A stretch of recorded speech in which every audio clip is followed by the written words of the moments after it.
Chapter 16. Quillerin dreamed about Niagara Falls that night, and when the tumult of the cataract succeeded in waking him, he glanced about wildly in his darkened room. There was a roar of water, a rushing, raging torrent. Then, with a gasp and a choking groan, it stopped. He sat up in his swan bed and listened. In a moment, it started again, somewhat less deafening than in his dream. A gushing, swishing whirlpool, followed by a snort, a shuddering groan, a few final sobs, and silence. Gradually, the source of the noise penetrated his sleep-dragged mind. Plumbing! The aged plumbing of an old house! But why was it flushing in the night? Quillerin swung his legs out of bed and staggered to the bathroom. He switched on the light. There, balancing on the edge of the Baroque bathtub, was Coco, with one paw on the porcelain lever of the old-fashioned toilet, watching the swirling water with an intent, nearsighted gaze. Yum Yum was sitting in the marble washbowl, blinking her eyes at the sudden brightness.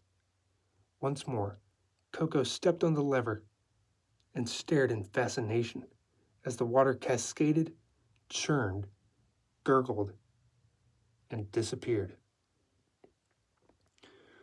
You monkey, Quillerin said. How did you discover that gadget? He was unsure whether to be peeved at the interruption of his sleep or proud of the cat's mechanical aptitude. He lugged Coco, squalling and writhing, from the bathroom and tossed him on the cushions of the Morris chair. What were you trying to do? Resurrect Yum Yum's mouse? Coco licked his rumpled fur as if it had been contaminated by something indescribably offensive. Daylight, in a menacing yellow-gray, began to creep over the winter sky, devising new atrocities in the form of weather. While opening a can of minced clams for the cats, Quillerin planned his day. For one thing, he wanted to find out how Ben Nicholas folded his money. He also wished he knew how that red feather had transferred from a tweed pork pie to a silk top hat. He had asked Coco about it, and Coco had merely squeezed one eye. As for the avalanche, Quillerin had discussed it with Mary, and she had a glib explanation. Well, you see, the attic in Ben's building is used for sleeping rooms, and it's heated. He had not exactly promised Mary that he would drop his unofficial investigation. He had been on the verge of promising when Coco created that commotion. Afterwards, Quillerin had simply said, "Trust me, Mary, I won't do anything to hurt you." And she had become nicely emotional, and altogether it had been a gratifying evening. She had even accepted his Christmas Eve invitation. She said she would go to the press club as Mary Duxbury, not as Mary Duckworth, junk dealer, because the society writers would recognize her. Quillerin still faced a dilemma, however. To drop his investigation was to shirk his own idea of responsibility. To pursue it was to hurt Junktown, and this neglected stepchild of City Hall needed a champion, not another antagonist. By the time the junk shops opened and Quillerin started his rounds, the weather had devised another form of discomfort, a clammy cold that chilled the bones and hovered over Junktown like a musty dish rag. He went first to bid a junk, but Ben's shop was closed. Then he tried the store that sold Tech-Teaks, and for the first time since Quillerin had arrived in Junktown, the place was open. When he walked in, Hollis Prance came loping from the stockroom in the rear, wearing something somber and carrying a paintbrush. "Just varnishing some display cabinets," he explained. Getting ready for the big day tomorrow." "Don't let me interrupt you," Quillerin said, as he perused the shop in mystification. He saw tubes from 15-year-old television sets, early hand-wired circuits, prehistoric radio parts, and old-fashioned generator cutouts from 1935 automobiles. "Just tell me one thing," he said. "Do you expect to make a living from this stuff?" "Nobody makes a living in this business," said Prance. "We all need another source of income." "Or extremely monastic tastes," Quillerin added. "I happen to have a little rental property, and I'm semi-retired. I had a heart attack last year, and I'm taking it easy." "You're young to have a thing like that happen." Quillerin guessed the dealer was in his early 40s. "You're lucky if you get a warning early in life. It's my theory that Cobb had a heart attack when he was tearing that building apart. That's heavy work for a man of his age." "What kind of work did you do before this?" "I was in paint and wallpaper." The dealer said it almost apologetically.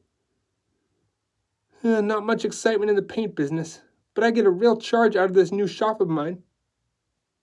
"What gave you the idea for Techniques?" "Wait till I get rid of this varnish brush." In a second, Prance was back with an old straight-back office chair. "Here, have a seat." Quillerin studied the disassembled innards of a primitive typewriter. "You'll have to talk fast to convince me this junk is going to catch on." The dealer smiled. "Well, I'll tell you. People will collect anything today because there aren't enough good antiques to go around. They make lamps out of worm-eaten fence posts. They frame 20-year-old burlesque posters. Why not preserve the fragments of the early automotive and electronics industry?" Prance shifted to a confidential tone. "I've got a promotion I'm working on, based on a phenomenon of our times. The acceleration of obsolescence. My idea is to accelerate antiquity. The sooner an item goes out of style, the quicker it makes its comeback as a collector's piece. It used to be 100 years before discards made the greatest collectibles. Now it's 30. I intend to speed it up to 20 or even 15. Don't write this up," the dealer added hastily. "It's still in the thinking stage. Protect me like a good fellow." Quillerin shrank into his overcoat when he left Hollis Prance. The dealer had changed a 5 for him, with dollar bills folded crosswise. But there was something about Prance that did not ring true. "Mr. Quillerin! Mr. Quillerin!" Running footsteps came up behind him, and he turned to catch an armful of brown corduroy, possum fur, notebooks, and flying blonde hair. Ivy, the youngest of the 3 sisters, was out of breath. "Just got off the bus," she panted. "Had a life class this morning. Are you on your way to our shop?" "No, I'm heading for Mrs. McGuffey's." "Don't go there. Mrs. McGuffey is too damn stuffy. That's what Clethra says." "Business is business, Ivy. Are you all ready for Christmas?" "Guess what? I'm getting an easel for Christmas. A real painter's easel." "I'm glad I ran into you," Quillerin said. "I'd like to decorate my apartment for the holidays, but I don't have your artistic touch. Besides this tricky knee." "I'd love to help you. Do you want an old-fashioned Christmas tree or something swinging?" "A tree would last about 3 minutes at my place. I have a couple of cats, and they're airborne most of the time. But I thought I could get some ropes of greens at Lombardo's." "I've got a staple gun at the shop. I can do it right now." When Ivy arrived at Quillerin's apartment, the cedar garlands, $10 worth, were heaped in the middle of the floor, being circled warily by Coco and Yum Yum, the latter left for parts unknown at the sight of the blonde visitor. But Coco sat tall and watched her carefully, as if she were not to be trusted. Quillerin offered Ivy a Coke before she started decorating, and she sat in the rocking chair made of twigs, her straight blonde hair falling like a cape over her shoulders. As she talked, her little girl mouth pouted and pursed and broke into winning smiles. Quillerin asked, "Where did you three sisters get such unusual names?" "Don't you know? They're different kinds of art glass. My mother was madly Art Nouveau. I'd rather be called Kim or Leslie. When I'm 18, I'm going to change my name and move to Paris to study art. I mean, when I get the money my mother left me. If my sisters haven't used it all up," she added with a frown. "They're my legal guardians." "You seem to have a lot of fun together in that shop." Ivy hesitated. "Not really. They're kind of mean to me. Clethra won't let me go steady, and Amberina is trying to suppress my talent. She wants me to study bookkeeping or nursing or something grim like that." "Who's giving you the magnificent Christmas present?"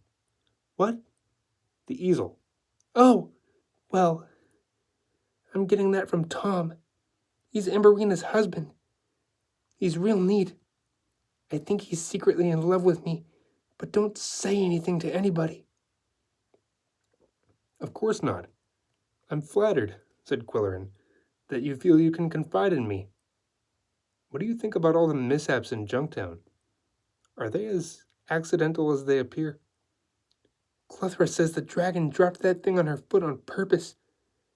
Clethra may decide to sue her for an enormous amount of money. $5,000.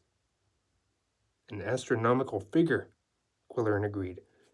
But what about the 2 recent deaths in Junktown? Poor Cece. He was a creep, but I felt sorry for him. His wife wasn't nice to him at all. Did you know she murdered her first husband? Of course, nobody could ever prove it." And Andy. Did you know Andy?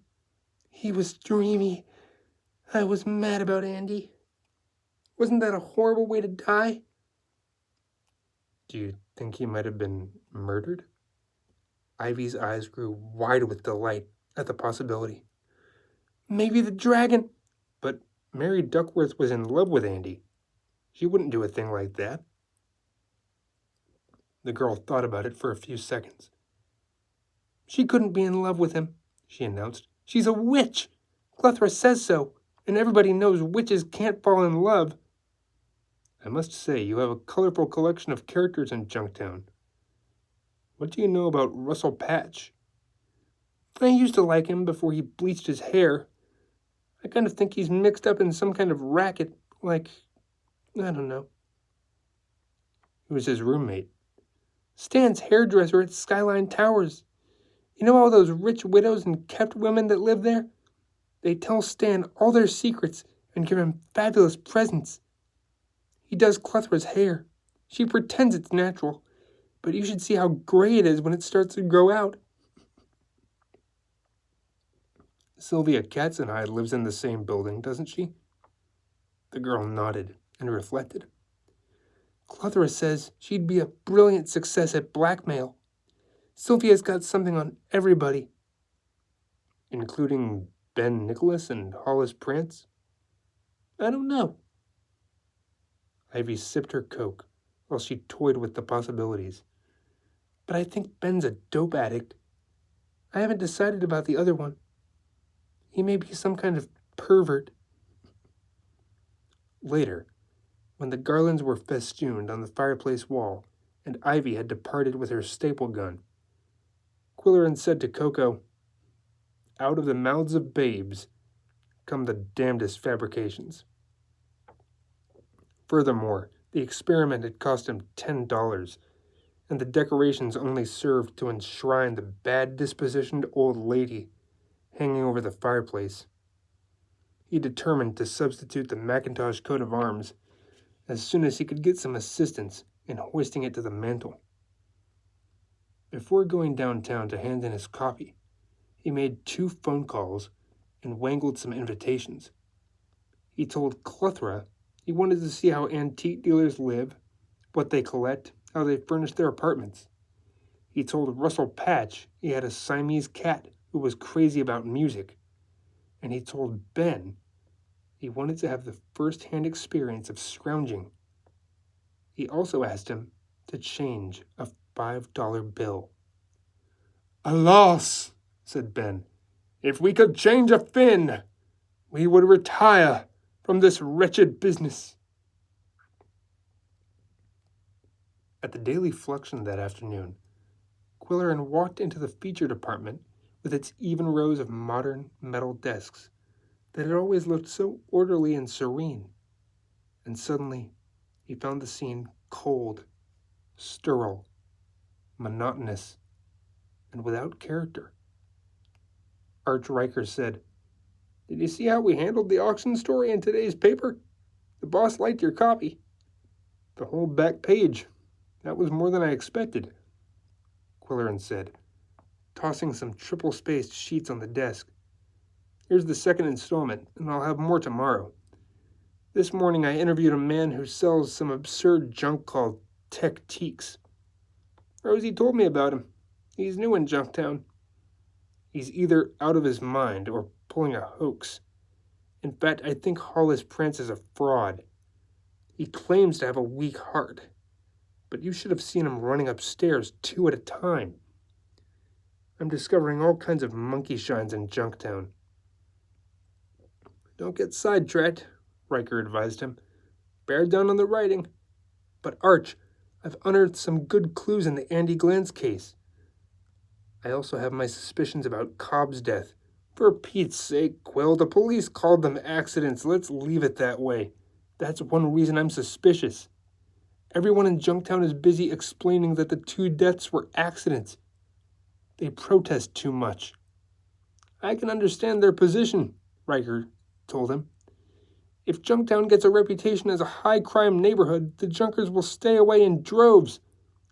Look here, I've got 5 pages to lay out. I can't argue with you all day.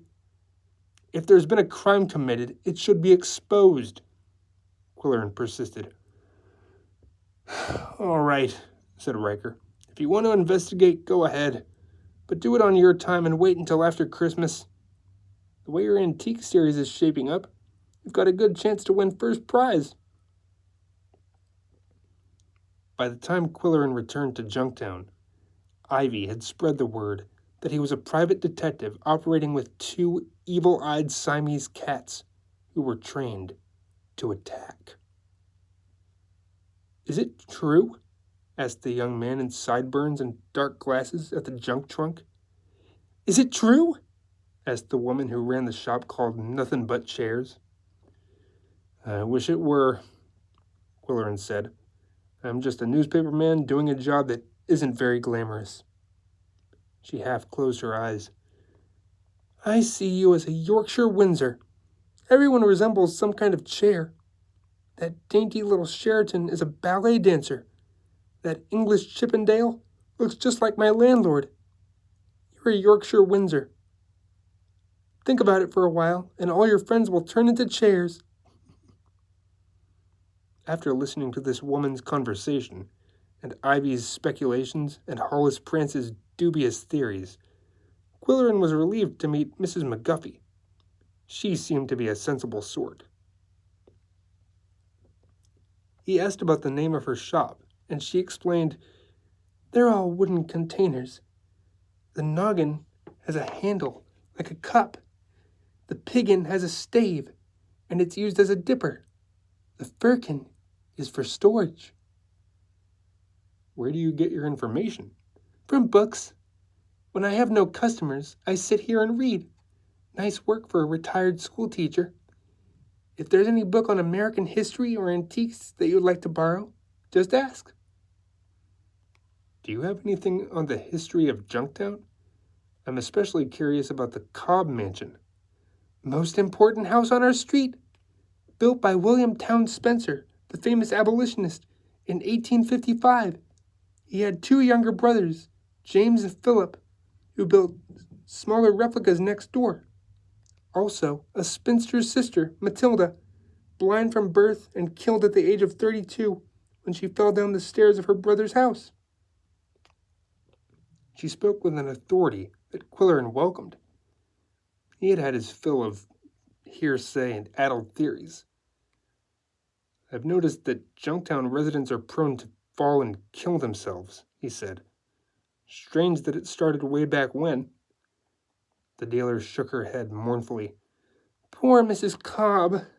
I wonder if she'll be able to continue running the shop without her husband." "He was the spark plug of Junktown, they tell me." "Probably true, but confidentially, I abhorred the man. He had no manners. You don't act that way in a civilized society. In my opinion, the real loss to the community was Andrew Glanz, a fine young man with great promise and a real scholar. I say this with pride, because it was I who taught him to read. 25 years ago, up north in Boyerville. My, he was a smart boy. And a good speller. I knew he would turn out to be a writer."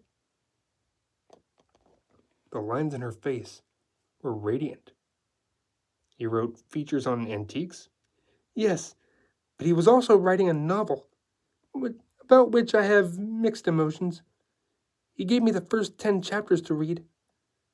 I refrained from discouraging him, naturally, but I'm afraid I do not approve of today's sordid fiction. And yet, that is what sells, they say." "What was the setting of Andy's novel?" "The setting was authentic, a community of antique dealers similar to ours. But the story involved all sorts of unsavory characters, alcoholics, gamblers, homosexuals, prostitutes, dope peddlers, adulterers." Mrs. McGuffey shuddered. "Oh dear, if our street were anything like that book, I believe I would close up shop tomorrow." Quillerin stroked his mustache. "You don't think there's anything like that going on in Junktown?" "Oh no, nothing at all. Except—" She lowered her voice and glanced toward a customer who had wandered into the store. "I wouldn't want you to repeat this, but they say that the little old man at the fruit stand is a bookkeeper." "You mean a bookmaker? He takes bets?" "That's what they say. Please don't put it in the paper. This is a respectable neighborhood." The customer interrupted. "Excuse me, do you have any butter molds?" "Just one moment," the dealer said with a gracious smile, "and I'll be glad to help you." "What happened to Andy's manuscript?" Quillerin asked, as he headed for the door. "I believe he gave it to his friend, Miss Duckworth. She was begging to see it, but," Mrs. McGuffey concluded triumphantly, "he wanted his old schoolmarm to read it first.